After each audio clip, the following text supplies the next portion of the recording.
You're looking at how China built a system that generates nearly 40% of the world's power, and you're about to see why no other country comes close.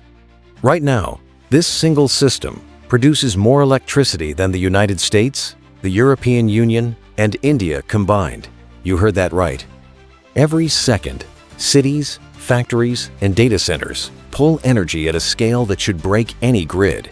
But it doesn't, because this was never a grid. It was engineered as something far bigger. And to understand it, you have to start with the demand that forced it into existence. Demand beyond limits. You begin with the demand, because nothing else makes sense until you feel the pressure this system was built to survive. You're looking at a country where entire cities operate like engines, pulling power every second without pause. Lights, trains, factories, data centers, everything runs at once, across regions packed with tens of millions of people. And it keeps accelerating. Electric vehicles are charging by the millions. Industrial zones expand without slowing down. Data centers grow to support artificial intelligence, pulling massive amounts of energy day and night. This isn't occasional demand. This is constant rising pressure that never resets. But the real tension comes from how unpredictable it is. Demand doesn't move in a straight line. It surges during heat waves when air conditioning spikes across entire cities. It jumps with manufacturing output when global demand increases. It shifts as populations move between regions. And every one of those changes happens in real time. That means the system can never relax, because even a small imbalance can trigger something much larger. If supply falls short, cities begin to lose power. If supply exceeds demand, the system destabilizes. And when you're operating at this scale, those margins become dangerously thin. Then you realize something deeper. This level of demand should break a traditional grid. It should overload it, push it to failure, and force constant outages. But that's not what happens. Because China didn't build a system that reacts to demand. It built one that stays ahead of it. Power generation is planned beyond current needs. Capacity is added before shortages appear. Infrastructure is expanded not to match demand, but to outpace it. The system anticipates pressure before it arrives, and that's the payoff. You're not looking at a country struggling to keep the lights on. You're looking at a system designed to absorb relentless demand and keep growing stronger under it. But sustaining that kind of pressure requires a foundation that never fails, and that's where the real structure begins. Reinventing coal backbone. You move into the foundation of the system, expecting to see something outdated. But what you find instead is something rebuilt with precision. Coal didn't disappear. It evolved into something far more controlled and far more strategic. You're looking at massive, high-efficiency coal plants designed to operate at scales few countries attempt. These aren't scattered facilities. They are centralized hubs, built to deliver stable, continuous power no matter what happens elsewhere in the system. This is where reliability lives. While demand surges and renewable output fluctuates, these plants hold the line. They provide a constant flow of electricity, anchoring the system when other sources shift. When solar drops or wind slows, coal ramps up. When demand spikes suddenly, it responds without delay. But this wasn't about holding on to the past. It was about solving a problem no other source could fully handle. Because the system needed something predictable, something controllable, something that could guarantee power even when everything else became unstable. And coal became that backbone.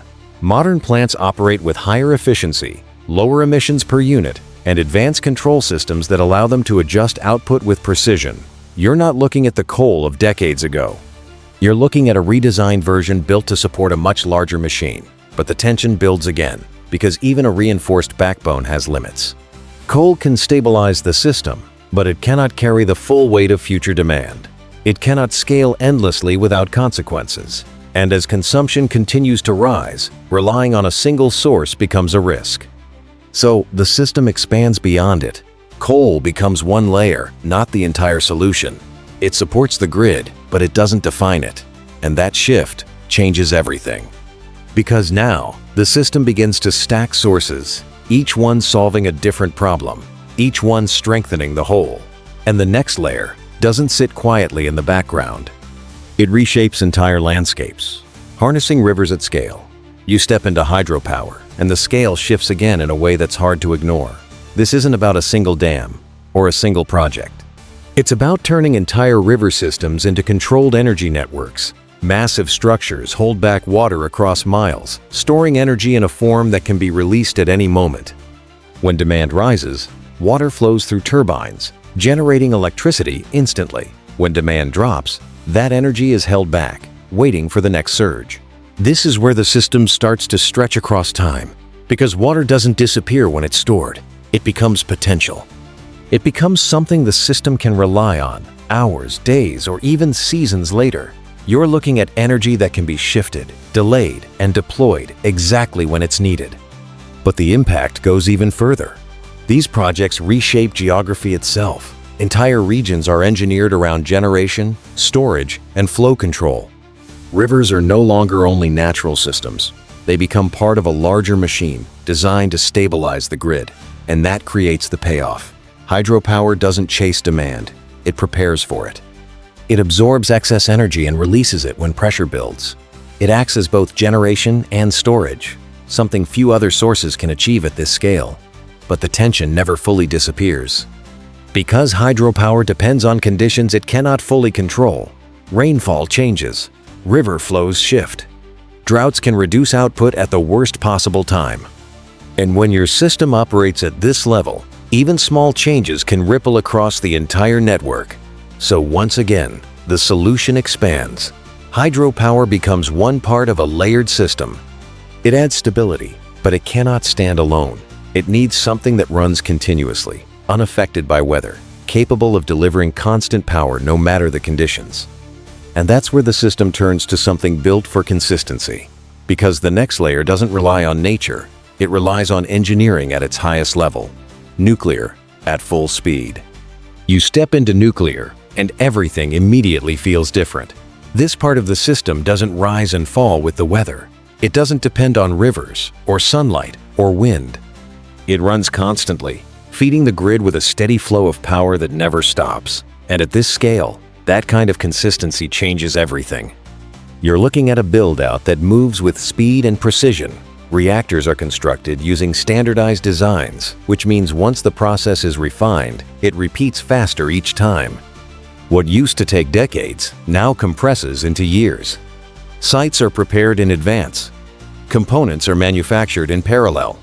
Construction overlaps instead of waiting in sequence. This isn't experimentation.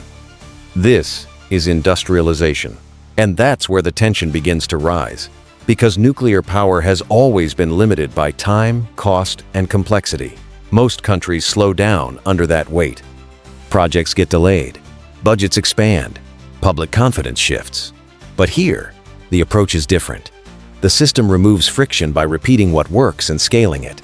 You're watching something that was once slow become predictable. And that predictability feeds directly into the grid. Nuclear plants deliver baseload power, the kind that runs day and night without interruption. That means the system no longer has to chase stability. It can rely on it. Demand spikes don't shake it. Renewable fluctuations don't destabilize it.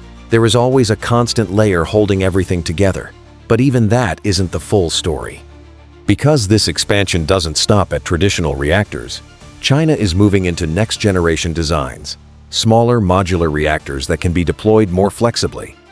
Advanced systems built for higher efficiency and improved safety. Technologies designed not for experimentation, but for integration into the system at scale. And now, the payoff hits. You're not looking at nuclear as a backup plan. You're looking at it as a long-term pillar. A source built to carry the system forward for decades, anchoring everything around it while other layers expand and fluctuate. But the tension doesn't disappear. Because even with nuclear scaling rapidly, it still cannot match the explosive growth of demand alone. Construction, no matter how optimized, still takes time, and the system doesn't have time to wait. So it expands again, outward, faster, across land that once held nothing of value to energy systems. Because the next layer doesn't build slowly, it spreads. Deserts turned power plants. You move into regions that once seemed empty, and now they generate power at a scale that feels almost impossible to comprehend. Vast deserts stretch across the horizon, but they no longer sit unused. They've been transformed into massive energy fields, covered in solar panels that capture sunlight across miles of land. This is where the system accelerates. Unlike traditional power plants, these installations don't need years of construction before they produce results. They expand piece by piece, add more panels, extend the grid, increase capacity. What starts as a project becomes a network, and that network keeps growing. And it doesn't stop on land.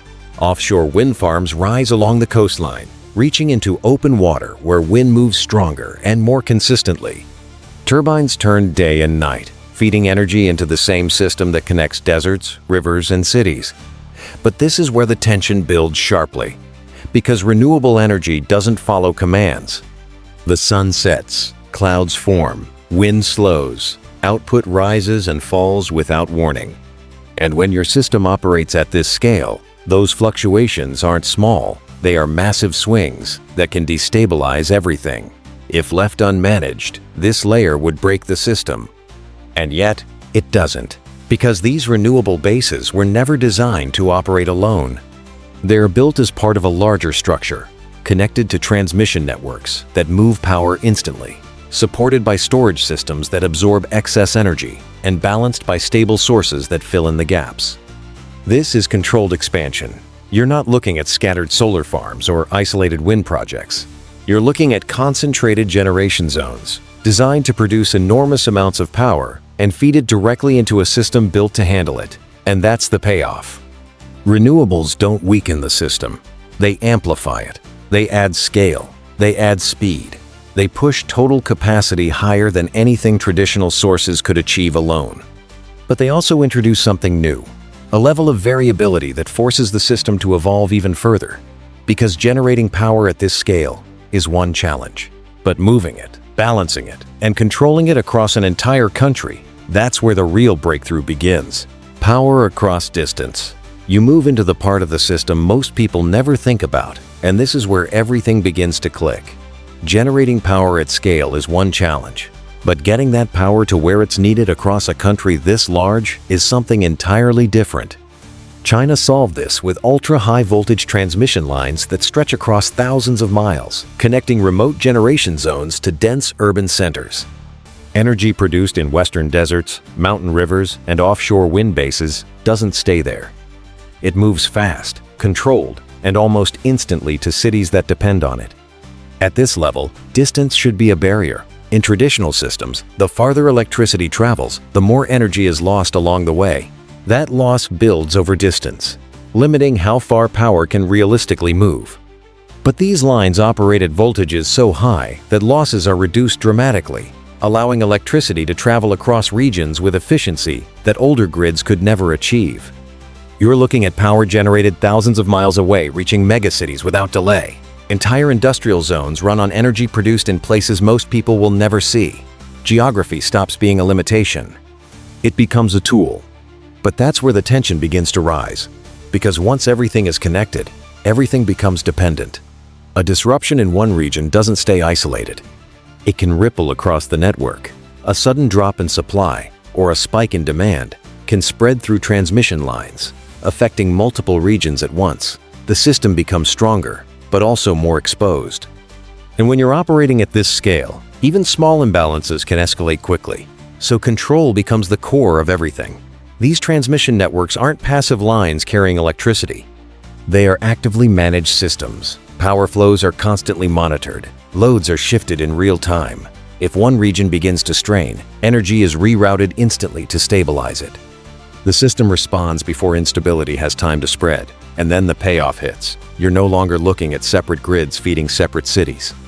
You're looking at a single unified network that moves electricity across an entire country as if it were one continuous system, delivering power exactly where it's needed at the exact moment it's needed.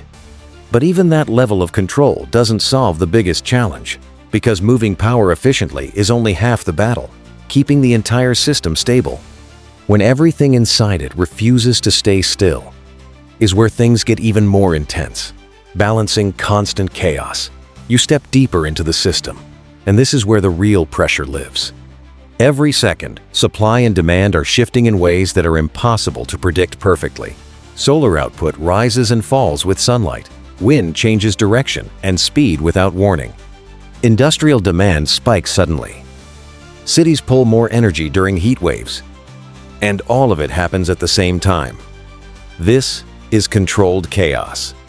And if it isn't managed perfectly, the entire system can begin to break apart because electricity cannot wait. It cannot be paused or stored easily in large amounts. Every unit of power generated has to match exactly what's being consumed in that moment. If supply exceeds demand, the system overloads. If demand exceeds supply, parts of the grid begin to fail.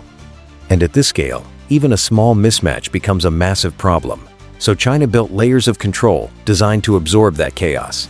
Massive energy storage systems take in excess electricity when supply is high and release it when demand surges. Pumped hydro facilities act like giant batteries, moving water uphill during periods of low demand, then releasing it to generate power when needed. Battery networks respond in milliseconds, smoothing out fluctuations before they can spread. But that's only one layer. The grid itself has become intelligent. Real-time monitoring systems track energy flow across every region. Dispatch centers coordinate coal, nuclear, hydro, solar, and wind as one synchronized system. Output is adjusted instantly, based on demand patterns that are constantly shifting. The system doesn't react slowly, it moves in real time. And still, the tension doesn't disappear. Because the more renewable energy you add, the more unpredictable the system becomes. Variability increases, pressure builds, the margin for error shrinks. Then comes the payoff. You realize this system doesn't eliminate chaos. It absorbs it. It controls it. It turns something unstable into something manageable at a scale the world has never seen. And that changes how you see everything. But even this level of control isn't the final breakthrough, because the real power of this system comes from how every piece connects together into something much bigger. One unified machine. You step back, and for the first time, the system stops looking like separate parts. It starts to feel like one machine. Every source, every line, every region connects into something that was planned long before it was built. Power plants are placed with transmission already in mind. Industrial zones rise near energy corridors. Cities are linked to multiple sources, so no single failure can shut them down. You're not looking at infrastructure that grew over time. You're looking at something designed to work together from the start, and that changes everything. Because when a system is built this way, efficiency stops being local. It becomes national. Energy flows where it's needed, without hesitation. Bottlenecks don't build the same way. Expansion becomes faster, because new projects don't have to stand alone. They plug into something that already exists. But this is where the tension builds. Because designing a system at this scale means everything has to align. Energy, industry, geography, and timing all have to move together. If one part slows down, others feel it. If one corridor fails, pressure shifts instantly across the network. And when you're operating at this level, small problems don't stay small, they cascade. So the system has to be stronger than the risks it creates. That's why redundancy is built into everything. Multiple transmission paths, multiple energy sources feeding the same regions. Backup layers that activate before failure spreads. You're looking at a structure designed to take pressure and redistribute it instantly. And then, the payoff hits. This system doesn't depend on any single part. It adapts, it reroutes, it continues operating. Even when conditions shift, you're no longer looking at power plants feeding cities. You're looking at a machine that keeps itself running. And once you see that, something becomes clear. This wasn't built to survive demand. It was built to outgrow it. But even a system this connected isn't finished. Because while it dominates today, something even larger is already taking shape. Expansion without ceiling. You move forward, and the system grows again. What you've seen so far feels complete, but it isn't. It's still expanding, still accelerating, still pushing beyond what already exists. New energy bases rise in regions that were once untouched. Deserts continue to fill with solar. Offshore wind moves farther into deeper waters, where output is stronger and more consistent.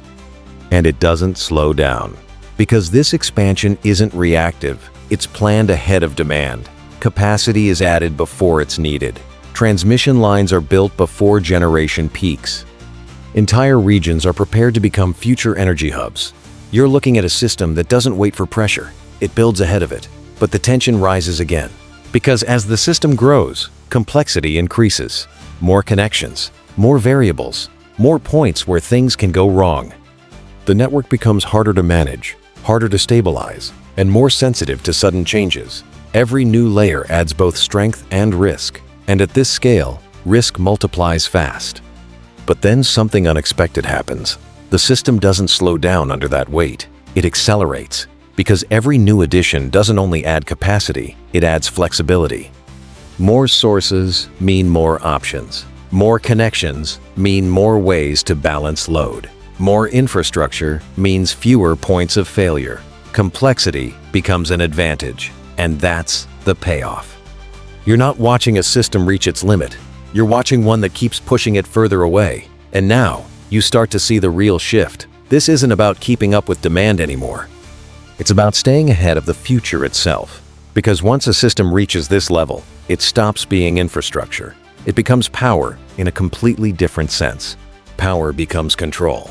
You reach the final layer, and everything you've seen starts to connect in a way that feels bigger than energy. This system was never built to keep the lights on. It was built to power everything that depends on those lights and everything that comes after. Factories that run without pause. Electric vehicle networks expanding across entire cities. Data centers training artificial intelligence, pulling enormous amounts of energy every second. You're looking at an ecosystem where power is the foundation of everything else, and it all feeds into itself. Reliable energy keeps production stable. Stable production drives economic strength. That strength funds more infrastructure, more expansion, more capacity. The system grows stronger every time it runs. It reinforces itself. But this is where the tension reaches its peak. Because when one country builds an energy system at this scale, it doesn't stay limited to infrastructure. It starts shaping industries. It starts influencing how technology develops. It changes what is possible and who can keep up. And it isn't only about how much power is generated, it's about how consistently it's delivered. Because consistency creates advantage. It allows long-term planning. It supports industries that cannot afford interruptions. It enables technologies that require massive, uninterrupted energy flows. Artificial intelligence, advanced manufacturing, electrified transport, all of it depends on a system that never slows down. And not every country can match that. That's where the imbalance begins to form. Because while others struggle to stabilize their grids, this system continues to expand. While others react to demand, this one moves ahead of it. It builds capacity before it's needed. It strengthens connections before they're tested. And with every step, the gap widens. Then comes the payoff. You're not looking at a power grid. You're looking at leverage. A system that supports growth, controls stability, and shapes the direction of entire industries. A machine that doesn't only generate energy, but defines what can be built on top of it. And once you see it that way, everything shifts. Because the question is no longer how much power this system produces. The question is, what that power allows it to control. You step back, and the scale finally settles in. A system that stretches across deserts, rivers, coastlines, and megacities, generating power, moving it across thousands of miles, and balancing it in real time, without pause. Every part connected. Every layer reinforcing the next. And it keeps growing. But this was never only about electricity. It was about building something no other country has attempted at this level. A machine designed to sustain industrial growth, power emerging technologies, and stay ahead of demand before it even arrives. A system that doesn't react, it expands. And now you see it clearly. This isn't a collection of power plants. It's a national energy engine. One that already generates a massive share of the world's electricity and is still accelerating. And the real question isn't how it was built. It's how far it can go before anyone else can even come close.